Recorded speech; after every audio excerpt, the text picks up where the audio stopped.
요즘 사람들에게 핸드폰은 일상생활에 없어서는 안 될 도구가 되었습니다. 핸드폰은 과거처럼 통화만 하는 도구가 아니라 때로는 극장, 때로는 쇼핑몰, 때로는 오락실, 때로는 컴퓨터, 때로는 은행 등등의 많은 역할들을 합니다. 그래서 현대인들에게 핸드폰은 삶의 일부분이 아니라 삶과 동일시되는 아주 중요한 물품이라 볼 수 있습니다. 이를 조금 극단적으로 표현한다면 핸드폰에 우리 현대인의 모든 사람들은 자신의 삶을 바쳤다라고도 표현할 수 있을 것입니다. 그런데 하나님은 우리의 삶이 핸드폰이 아니라 하나님께 바쳐지기를 원하십니다. 그리고 이 바쳐짐의 삶의 원리가 오늘 우리가 살펴본 번제의 규례에 잘 표현되어 있음을 봅니다. 먼저 9절을 보시면 번제물은 아침까지 제단 위에 있는 석쇠 위에 두고 제단의 불이 그 위에서 꺼지지 않게 할 것이요 라고 말씀합니다. 성문 안으로 들어가면 번제단이 가장 먼저 있는데 그 번제단에서 제물들이 태워집니다. 그런데 하나님께서는 이 번제단의 불이 꺼지지 않게 하라 말씀하십니다. 하나님께서 이 번제단의 불을 꺼지지 않게 하라고 말씀하신 그 이유를 우리 몇 가지 찾을 수 있을 것입니다. 먼저는 아주 현실적인 측면에서 이 부분을 접근할 수 있겠지요. 번제단에 드려진 제물이 매일마다 드려져야 했습니다. 출애굽기 29장 38절 39절을 보시면 내가 제단 위에 드릴 것은 이러하니라. 매일 1년 된 어린 양 2마리니 한 어린 양은 아침에 드리고 한 어린 양은 저녁에 드릴지며 라고 말씀합니다. 그러니까 하나님께서는 이 번제단에서 매일 아침에 어린 양 1마리 그리고 저녁에 어린 양 1마리가 드려지게 하셨습니다. 그래서 이런 제사를 상번제라 하였습니다.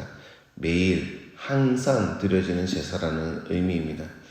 이처럼 매일 제사가 드려져야 하기 때문에 아침 저녁으로 그리고 계속적으로 이 제물이 태워져야 되었기 때문에 불을 꺼뜨리지 말라라고 현실적인 측면에서 말씀하셨을 것입니다.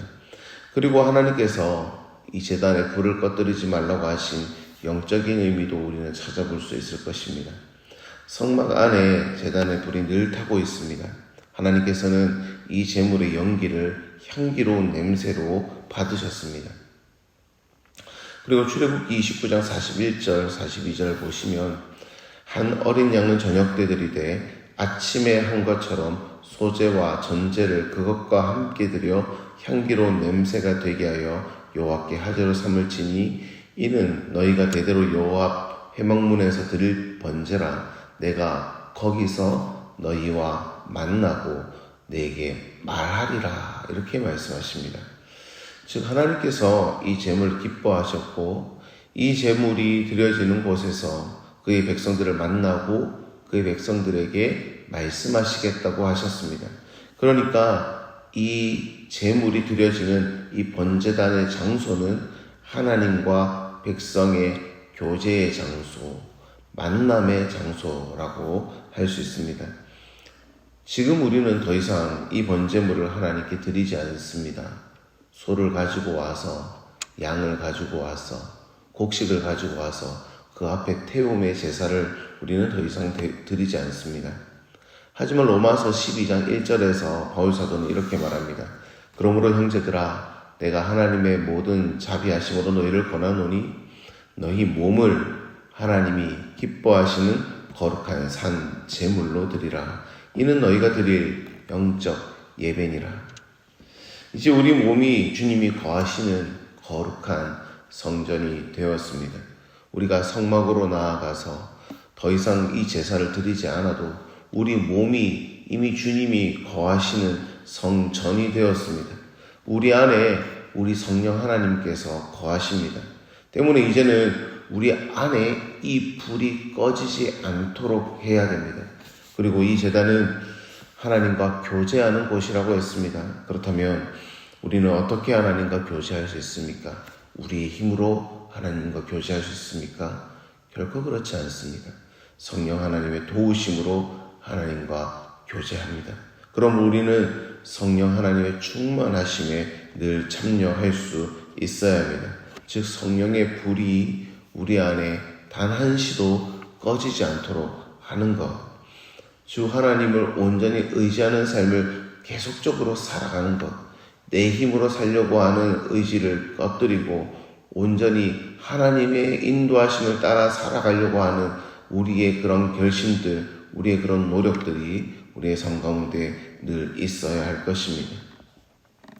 그리고 14절부터는 이 소재의 규례를 다시 말씀하십니다. 소재는 하나님께 찬양과 감사와 헌신을 표현하는 대표적인 제사입니다. 즉 하나님께서 우리에게 베풀어 주신 은혜에 대한 반응의 제사라고 볼 수 있습니다. 하나님께서는 이 소재를 드리고 남은 가루에 누룩을 넣지 말고 회막들에서 먹으라 말씀하십니다. 특별히 16절, 17절, 18절 이 세 절을 통하여서 이 소재를 어떻게 먹어야 하는지를 반복하면서 강조합니다. 그만큼 이 소재를 드리고 남은 가루를 잘 먹는 것, 잘 해결하는 것이 중요함을 보여주지요. 하나님께서는 이 소재가 제사를 섬기는 제사장들의 소득이 되게 하셨습니다. 분명 하나님께 드려진 제물인데 이 제물의 일부만 태우게 하시고 그 나머지는 제사장들이 먹을 수 있도록 허락하셨습니다. 왜 허락하셨을까요? 이미 바쳐진 제물인데 양이나 소나 이런 짐승들처럼 다 태워야 하지 않을까요? 다 불태워 하나님께 향기로운 제물, 향기로운 냄새가 되게 해야 하지 않을까요? 그런데 왜 하나님께서 일부의 이 소재 제물만 드리게 하시고 나머지는 먹도록 허락하셨을까요? 이 안에 우리는 거룩의 원리를 찾으면 좋겠습니다. 하나님께서 바쳐진 제물은 거룩합니다. 드려지기 전에는 우리가 함부로 사용할 수 있는 그런 도구였을지 모르지만 하나님께 드려짐으로 이 제물은 하나님 앞에 거룩한 제물이 되었습니다. 하나님께서는 이 제물을 다루는 제사장들 역시도 거룩하게 하십니다. 하나님께서는 이 소제물을 먹게 하심으로 백성들뿐만 아니라 제사장들 스스로도 이 제사장의 직분은 하나님 앞에 구별된 존재임을 깨닫기를 원하십니다. 때문에 이 제물을 다룰 때에도 거룩하게 다루게 하셨습니다. 이는 오늘날 우리에게도, 오늘날 우리 교회에게도 동일하게 적용될 수 있습니다. 우리는 우리의 제물을 하나님께 올려드립니다. 하나님께 우리는 헌물을 올려드립니다. 그리고 교회는 이 제물을 하나님의 일을 감당하는 데 사용합니다. 그런데 보십시오. 하나님께 바쳐지기 전의 돈의 모습과 바쳐진 이후의 돈의 모습이 다르지 않습니다. 외형적으로 보면은 똑같습니다. 소재가 하나님께 드려지기 전의 형태와 드려진 이후의 형태의 모습이 동일하듯이 돈의 모습도 동일합니다. 하지만 바쳐진 돈을 사용하는 자들의 자세는 달라야 합니다. 이 돈은 더 이상 외형은 동일한 돈의 모습일지 모르지만 하나님께 바쳐진 제물임을 우리가 기억하고 하나님 앞에 바쳐진 이 제물을 거룩하게 다룰 수 있어야 합니다. 무엇이 거룩입니까? 제물을 통하여 하나님을 높이고 하나님을 드러내고 하나님께서 사랑하시는 영혼들을 섬기는 도구로 이 제물을 사용할 수 있다면 이 제물은 하나님 앞에 거룩하게 사용된다 할 수 있을 것입니다. 반대로 하나님께 드려진 제물임에도 불구하고 이 제물을 나의 목적을 위해서 나의 유익을 위해서 그렇게 거짓되게 사용한다면 이는 거룩한 용도가 되지 못하겠지요. 사랑하는 성도 여러분, 오늘 이 새벽에 번제와 소제를 우리가 다시 한번 살폈습니다. 그러면서 우리의 삶이 하나님 앞에 다시금 어떠한 삶이 되어야 되는가를 다시 한번 봅니다. 어떠한 삶이 되어야 됩니까? 우리의 삶은 하나님 앞에 거룩한 삶이 되어야 됩니다. 우리 안에 있는 성령의 불을 꺼뜨리지 않고 주님과 늘 항상 동행하는 거룩한 삶이 되어야 됩니다.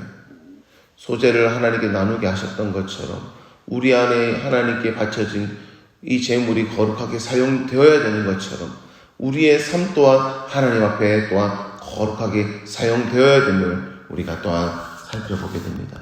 사랑하는 성도 여러분, 오늘 하루 여러분의 삶을 어떻게 살아가시겠습니까?